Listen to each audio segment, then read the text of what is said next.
ये कुछ। अच्छा, आपके पास ये क्वेश्चन आ गया और क्वेश्चन का एक्चुअल क्वेश्चन हमारे पास गिवन नहीं है, बट मैं इसको यहाँ पर लिखती हूँ। द गिवन पाई चार्ट्स हैं। सो गिवन पाई चार्ट्स हैं, इसलिए यहाँ ऐसा गया। Illustrates the information about usages of Australia, spending. About the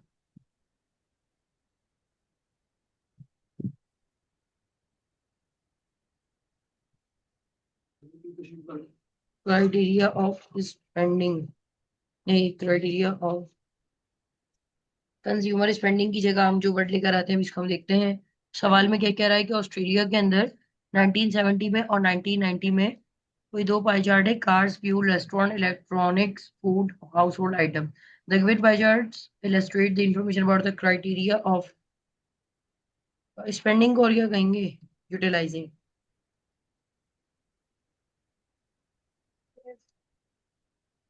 utilising. ये हमारा of money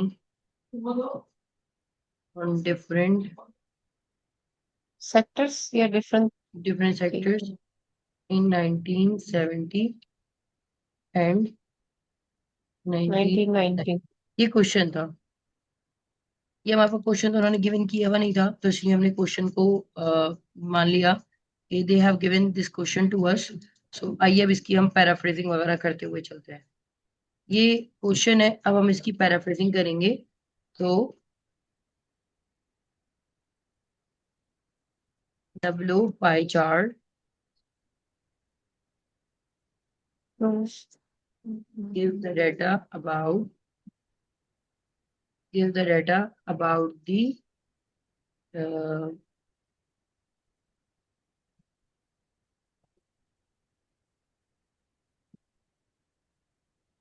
स्क्वेंडरिंग of money. Squander को मैं चेक कर लूँ, स्क्वेंडर का मतलब ही क्या होता है हमारे पास, खर्च करना। स्क्वेंडरिंग सही है, स्क्वेंडरिंग ऑफ मनी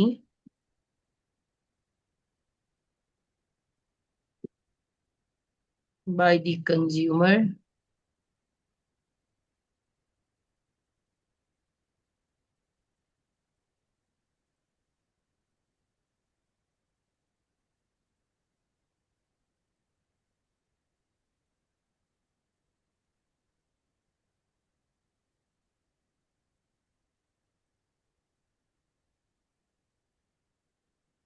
ये क्वेश्चन हमारे सामने था और ये इसकी पैराफ्रेजिंग मैंने की है। इसकी पैराफ्रेजिंग थोड़ी और बेहतर हो सकती थी।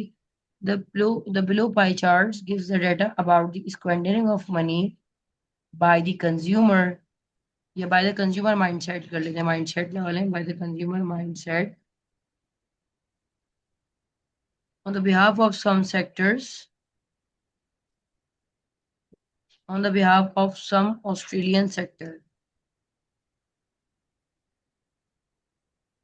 Australian sectors in the year 1970 and 1990। ये इसकी पैराफ्रेजिंग है। मैं इसको देखकर, कोई सवाल है पैराफ्रेजिंग को देखकर तो मुझसे पूछे।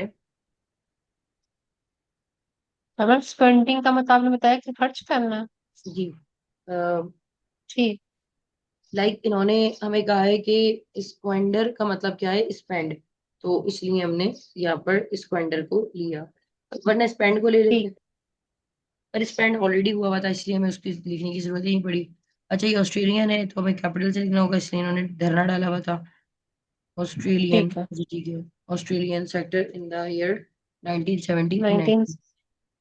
अच्छा, अब मैं इसकी ठीक है। पैराफ्रेजिंग उठा के दूसरे पेज पे शिफ्ट करूँ ताकि आपके सामने रहे।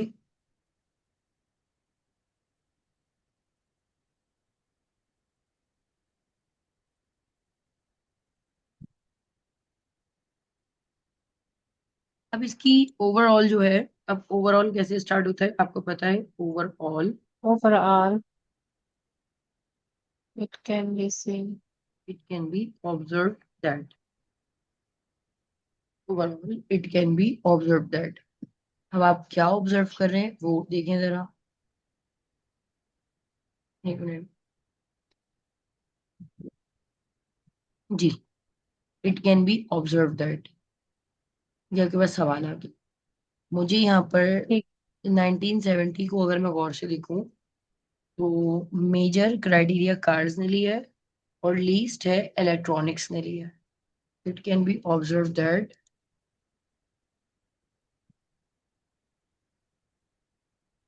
The higher proportion was showed in cars while while the least while the electric electronics, हाँ बोलिए, ऐसे भी कह सकते हैं, while the electronics comprised the least on the least digits। अच्छा, least digit, but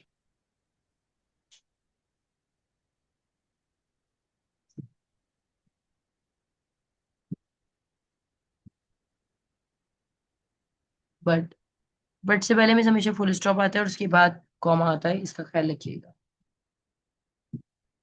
अच्छा, इसके बाद हमने यहाँ पर अब इस ईयर की बात करनी है।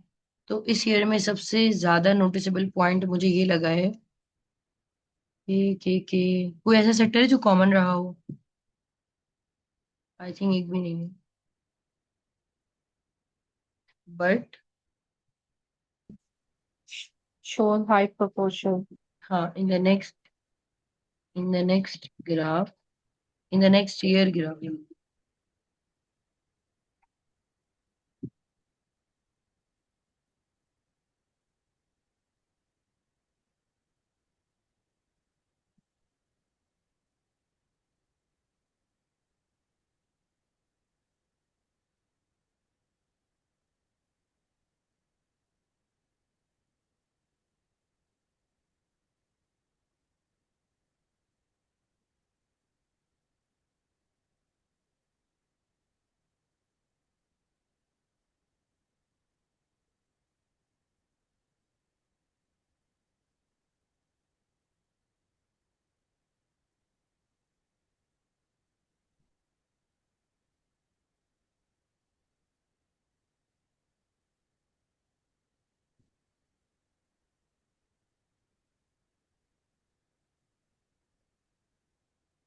यहाँ पर मुझे ये इसका ओवरव्यू ये बेहतर लगा। मैं आप पढ़कर देखें, अगर कोई सवाल है तो मुझसे पूछे।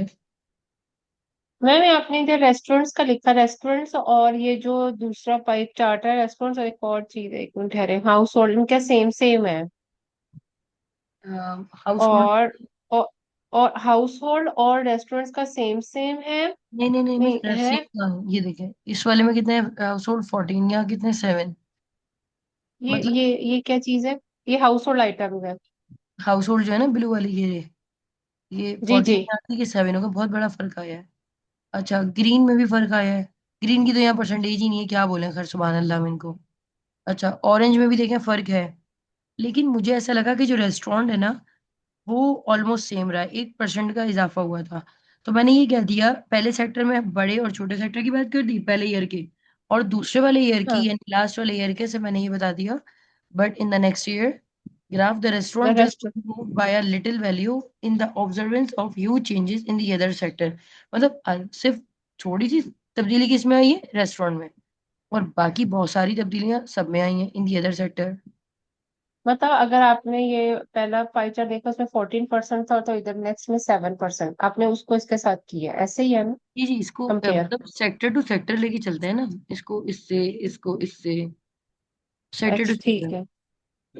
मतलब अब हम ऐसे नहीं करते पाई चार्ट में कि और वैसे भी ओवरऑल में तो परसेंटेज आनी नहीं होती ना। तो जरूरी नहीं जी। कि मैंने इसमें बड़े और छोटे सेक्टर की बात की है तो इसमें भी मैं बड़े छोटे सेक्टर की बात करूँ, नहीं। वर्ड्स मुझे कम रखने अच्छा। थे, इसलिए मैंने कोई एक दूसरा सेक्टर उठा लिया। मतलब ओवरव्यू में हम कोई नोटिसेबल पॉइंट बताते हैं ना, कि हमें ये लग रहा है अच्छा। पूरी पूरे दो ग्राफ को मिलाकर ये बात नोटिसेबल है। अच्छा ठीक है। अच्छा, इसके अब ये हमारा हो गया ओवरव्यू। इसको अब ये भी कह सकते थे, provide little value along with the huge changes in other sector। तो आप इसको ऐसे भी लिख सकते थे, along with, मैंने कह दिया in the observance of huge changes। मतलब मैंने ठीक है। लिखा है ना, in the observance of huge changes. आप इसको ऐसे भी लिख सकते थे, along with the huge changes in other sectors. सही है ना, मेरी बात आपको समझ आ रही होगी। ठीक। तो इसका ओवरव्यू कहाँ आ जाएगा, यहाँ आ जाएगा, ये आ गया इसका ओवरव्यू। अब हम चलेंगे बॉडी पैरा वन की तरफ। बॉडी पैरा वन में पाई चार्ट में हमेशा इस बात का याद रखिएगा, कभी भी ऐसे नहीं कि पहले पाई चार्ट को उठा के पहले में बता दें, दूसरे को दूसरे में बता दें। हमें यहाँ पर सेक्टर्स देखने होते हैं, कौन सा सेक्टर किसके साथ इंप्रूव किया है। अगर आप देखें, ठीक। एक रफ वर्क थोड़ा सा ऐसे बनाइएगा। कार्स, कार्स जो है वो ओवरऑल इंप्रूव करी है, डिक्रीज करी है, डिक्रीज की है। अगर आप अगले देखें, नेक्स्ट 1990 में। हाँ मतलब इस ईयर में ज्यादा थी, इस ईयर में कम है। अच्छा, कार हमारे पास डिक्रीज हो गई। दूसरा डिक्रीज होने वाला कौन है हमारे पास, ये हाउस होल्ड।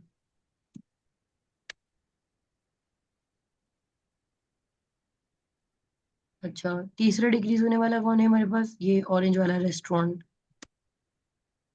अच्छा एक मिनट, वो फ्यूल था, माय बैड, मैंने इसे रेस्टोरेंट कर दिया, इसे यहाँ फ्यूल करना हाँ है। जी मैम। हाँ जी, ये फ्यूल करना।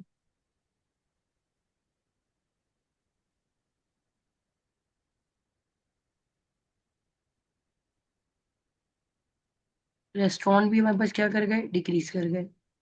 अच्छा, कोई और सेक्टर इसमें डिक्रीज नहीं किया। अच्छा, ये तो हो गए हमारे वो डिक्रीजिंग वाले सेक्टर। ठीक है ना, अब मैम रेस्टोरेंट सिर्फ प्लस एक बड़ा है, उसमें 9 और इसमें 8 है। इस नहीं तो रेस्टोरेंट, ये भी अब डिक्रीज है। ये रेस्टोरेंट ऑरेंज वाला है ना, ये 14, ये वाला ये 14 और ये 7। जो डार्क ऑरेंज अच्छा है ना, ठीक है। ये फ्यूल है। ठीक है ठीक है। अच्छा, तो ये हमारे पास डिक्रीजिंग सेक्टर आ गया। ये थोड़ा सा रफ वर्क हमें वहाँ करना है ना, रफ वर्क मिटा देंगे हम वाले। अच्छा जी, इंक्रीज होने वाले सेक्टर्स कौन से रहे हमारे। इंक्रीज होने वाले में हमें नजर आया सबसे ये पहले ये पर्पल पर्पल। वाला फूड। Food, food. ठीक है ना, फूड आ गया। ठीक है जी, फूड हो गया। और और ये ग्रीन मैम वाले, और तो ग्रीन वाले कौन है, इलेक्ट्रॉनिक्स। इलेक्ट्रॉनिक, बस ये दो ही है। एक और भी होगा कोई, टोटल सेक्टर। अच्छा चले, इलेक्ट्रॉनिक्स भी हमारे पास क्या कर गए, इंक्रीज कर गए, ये रहे। फ्यूल भी है लेकिन वो 1% हुआ है। फ्यूल, हाँ तो होगा ना मिस, वो भी होगा फ्यूल। अच्छा, हाँ अब देखिए ना बैलेंस आया है। क्योंकि अच्छा, जब आप ये थोड़ा सा रेफर कर लेना, तो साइड में सेक्टर्स भी गिन लिएगा, कितने 6 सेक्टर यहाँ है, तो 6 सेक्टर इन दोनों में। इन तीनों को जो डिक्रीज कर गए, इनको मैं कहाँ लेके जाऊंगी, body para body one, paragraph. Body para one में।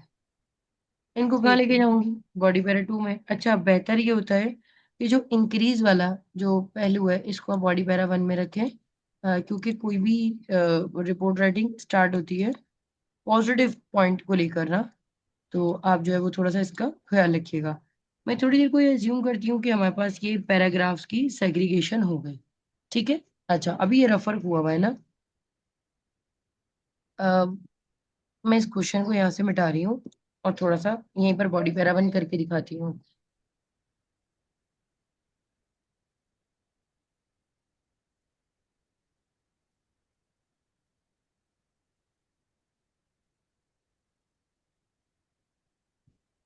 अच्छा, अब बॉडी पैरा वन है तो कुछ यूं करने लगी हूँ, टू बिगिन विथ। सही है, to begin with past simple में आता है, आपको पता है ना, body para one two and overview past simple में आता है।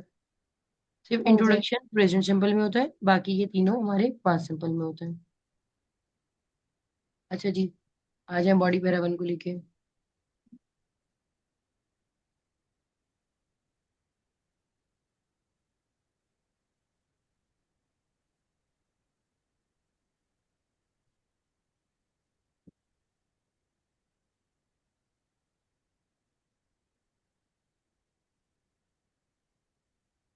नहीं, कार नहीं, पहले पॉजिटिव बात करेंगे ना। The sector of, the sector food of, क्या? सबसे ज्यादा पर्पल वाला है, इसका नाम क्या है, the sector of having food. Food and beverages. मतलब थोड़ा सा मैंने वर्ड बदल दिया, बेवरेजेस कहते हैं मशरूबात को, food and beverages. The sector of having, आप बेवरेजेस नहीं कीजिएगा, कोई मसला नहीं है, अगर कोई ऐसा वाला वर्ड ना आए। अगर आ रहा है तो कर दे, नहीं आ रहा है तो नहीं कीजिएगा। The sector of having food and beverages was at the value of 14% in the initial year 1970. But this value got increased to the digit of 44% in 1990. ये क्या हुआ, मेरा फूड का कंप्लीट हुआ। मैं बात करूंगी इलेक्ट्रॉनिक्स की।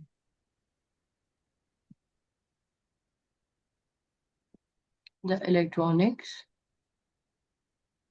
was stayed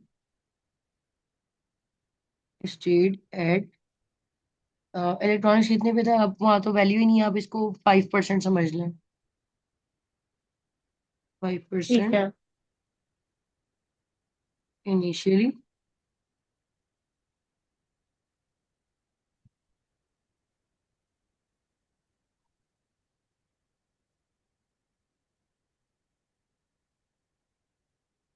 अच्छा, 5 और 10 कितने का फर्क आ रहा है, पहले 5% था, बाद में 5 10%। का हो गया फिर। सही है ना, तो फाइव यहाँ पे परसेंट क्या ही। करेंगे, हाँ, this got join by the 5% later. अच्छा, अब एंड में मैं एक कनेक्टर लगा रही हूँ, एंड या फर्दर मोर या जो भी आ रहा हो आप लगा दें। And the sector fuel the sector of fuel was at the percentage of 1%। नहीं नहीं 8% पे था ना, पहले पहले हम क्या कर रहे हैं, पहले इनिशियल ईयर बता रहे हैं, उसके बाद दूसरा ईयर बता रहे हैं, तो पहले हम बेसिक बता रहे हैं। The sector of fuel was at और the percentage of 8% in the year 1970, but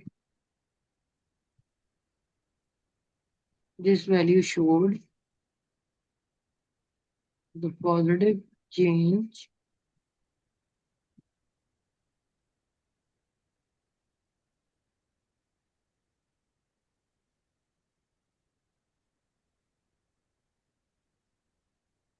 increment सही तो है, by having just 1% increment and became, और ये क्या बन गया, fuel 9% in the latter year 1990। This was my body para 1।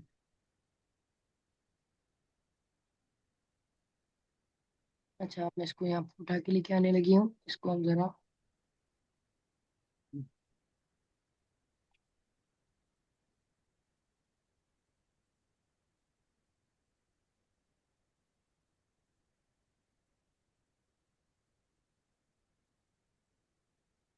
आपको बॉडी पैरा 1 पढ़ के देखने में आया आसान था या मुश्किल था, पहले ही बताइए। आसान था। मुझे अच्छा, आप अब ये बताइएगा जैसे आपने। हाँ जी। इसका जो बॉडी पैरा 2 है वो आप लिख के देंगी, बट अभी मैं, अच्छा जब आपका ये सब हो जाएगा तो आप इसको सब क्या करेंगी, इसको मिटा देंगी, ठीक है ना, पता चला वहां छोड़कर आ जाएंगे, इसको मिटा दिएगा वहां पर। ठीक है। अच्छा, बॉडी पैरा 2 आप लिख कर देंगी। कैसे, पहले कार के बारे में, फिर हाउस होल्ड, फिर रेस्टोरेंट, लेकिन बात करते हैं अपने टाइम एक्सप्रेशंस की। जी।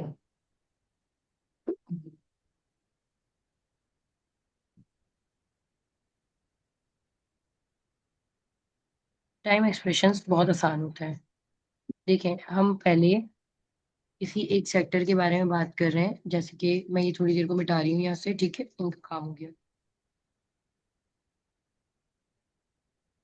मेरे पास एक सेक्टर है ए, और उसके पास 5% है, और यही सेक्टर ए मेरे पास बाद में बन गया 10%, ठीक है। इसके साथ ही मेरे पास टाइम, ये देखिए, मेरे पास सेक्टर बी है, और सेक्टर बी पहले मेरे पास आ रहा है 10%, और उसके बाद सेक्टर बी मेरे पास आ गया ऑलमोस्ट कोई 20 भी ले लें, it depends on the value. मैं इंक्रीजिंग का बता रही हूँ, डिक्रीज वाले आप समझ जाइएगा। अच्छा, पहले अगर मैं बताऊंगी सेक्टर ए के बारे में, जैसे पाई चार्ट को हमने डिस्कस किया, तो मैं क्या कह रही हूँ, the sector A was at the value of 5%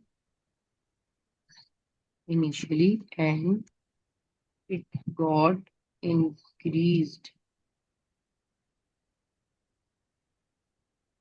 to 10% later। जो भी होगा आपने ईयर वगैरह मेंशन कर दिया।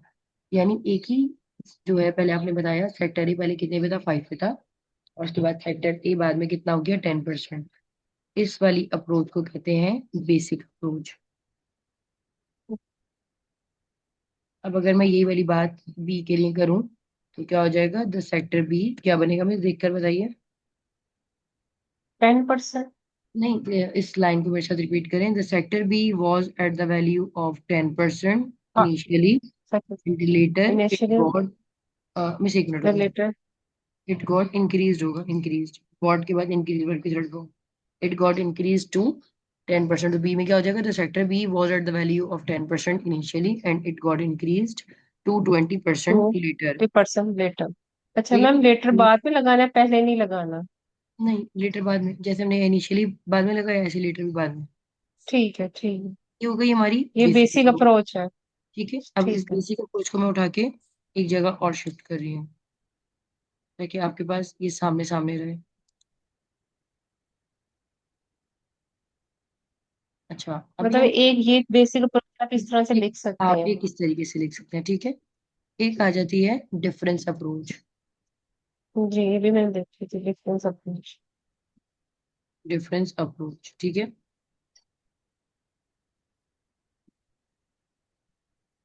The sector A was at the value of 5% initially, and later it got increased, वहां पर क्या था, टू, या मैं कह रही हूँ बाय, पहले कितने था, 5%, बाद में कितना हुआ, 10%, 10 - 5 5, क्या हो जाएगा, it got increase by 5% and became 10%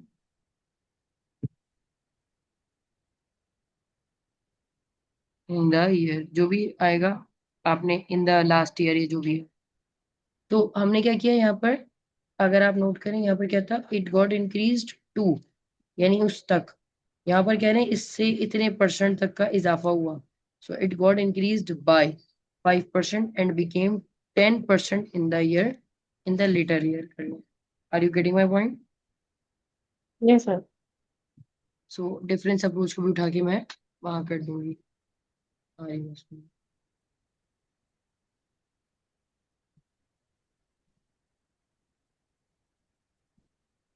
अच्छा, डिफरेंस अप्रोच, ठीक है।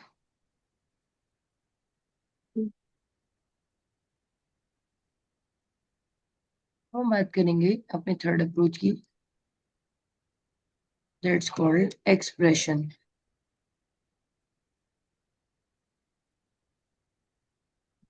एक्सप्रेशन, अब अगर मेरे पास कोई सेक्टर ए पर है, for example the sector A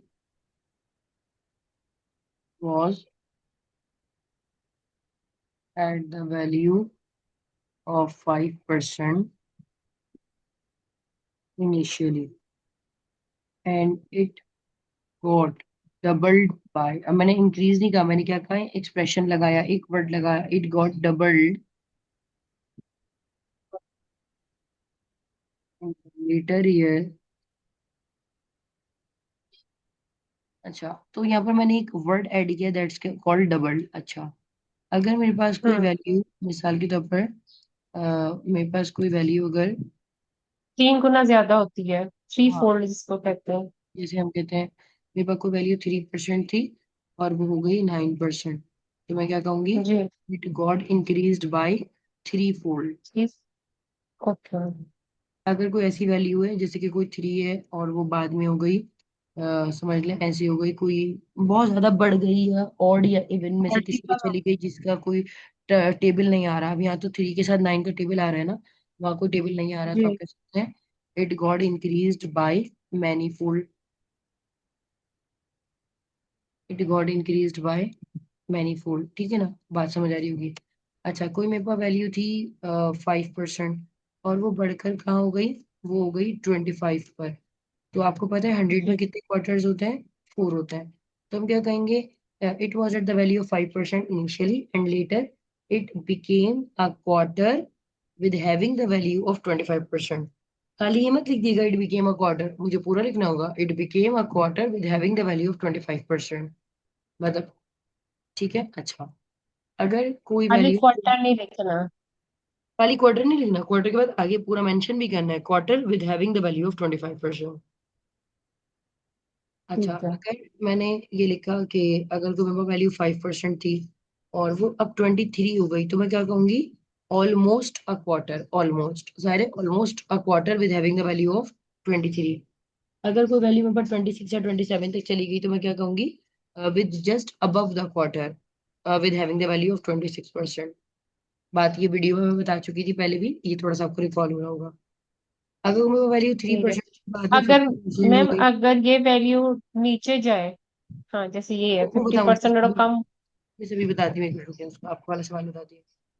अगर को मेरे वैल्यू 3% थी और वो एंड में मेरे पास 50% पे आ गई, तो हम क्या ठीक कह रहे हैं? It was at the value of 3% initially and later it became half of the pie chart. अच्छा, इंक्रीज है ना? अच्छा, अगर आप थोड़ा नोटिस करें तो ये जो टाइम एक्सप्रेशन मैं आपको सिखा रही हूँ, ये इंक्रीज वाले सिखा रही हूँ, डिक्रीज वाले आप खुद कर लीजिएगा। The sector was at the value of है। 5% initially and it got decreased, तो सारे ठीक है। परसेंटेज आगे पीछे हो जाएंगे। अच्छा, the sector A was at the value 5% initially and it got decreased bye and became, तो बात समझ आ रही है ना मेरी? दो अप्रोच तो ये हुए, ठीक है। तीसरी वाली जो है, जब हम ये टाइम एक्सप्रेशन की कर रहे हैं, अगर कोई सेक्टर पे 5% है और वो डबल, पहले तो सारे सेंटेंस ही रिपीट हो जाएगा और रिवर्स हो जाएगा। The sector A was at the value of 10% initially and later it got decreased by ठीक है। double and became 5%। तो एक्सप्रेशन में भी क्या हो जाएगा? उसके हिसाब से, अपने हिसाब से तब्दीली आ जाएगी। That's called the expression.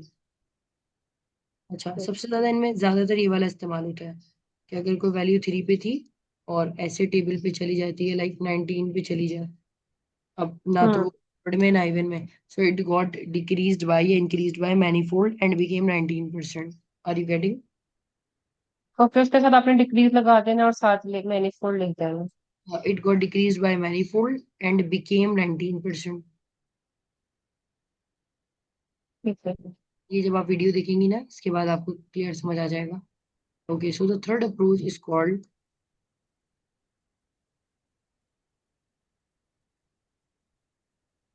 Time expression.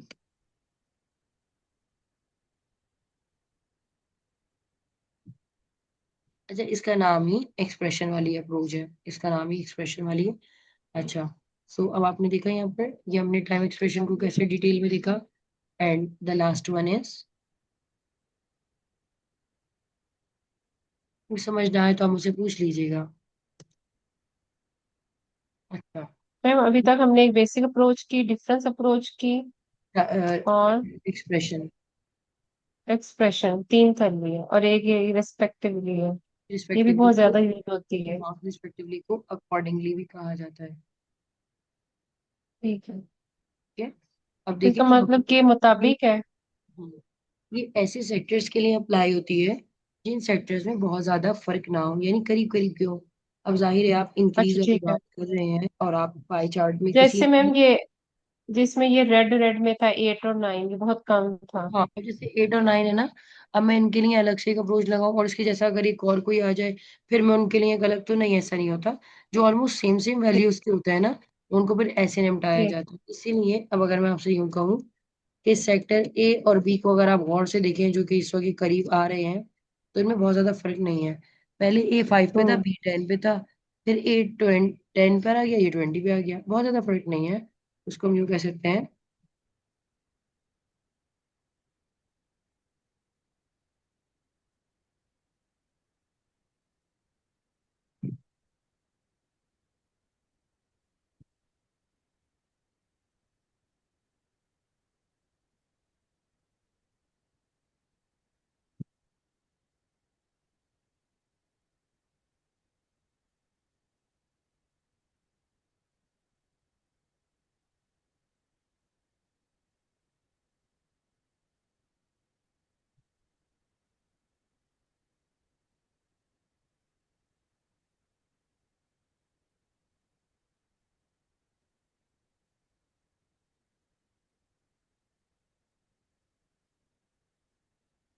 अच्छा जी, यहाँ पर अगर आप चेक करें, तो हमने यहाँ पर क्या कहा, the sector A was at the value of 5% and sector B was at the percentage of 10।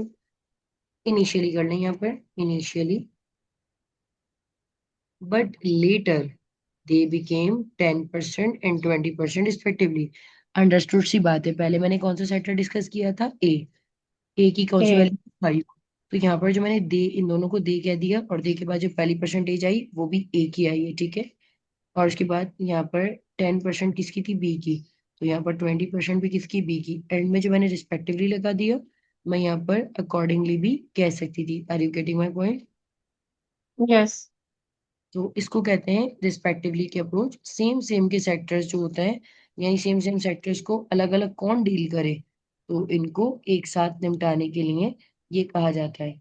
अगर मैं आपसे यूं कहूँ कि ये तमाम एक्सप्रेशंस की अप्रोच इंक्रीज के लिए थी, आप इसको डिक्रीज के लिए करें, तो देखें डिक्रीज के लिए क्या हो जाएगा। The sector A और was at the value of 10% and sector B was at the value of 20% initially, but later they became 5% and 10% respectively। तो ये इंक्रीज वाली अप्रोचेज है, अगर आप नोट करें, तो इनको हम डिक्रीज पे जी। आराम से लेके जा सकते हैं। अच्छा, ये पीडीएफ आपके साथ शेयर हो जाएगा, और इसका बॉडी पैरा 2 आप मुझे लिख कर दिखाएंगी। कल टेबल रिपीट करवा ठीक कर है। उसके बाद आगे किसी और टाइप पे लेके चलूंगी।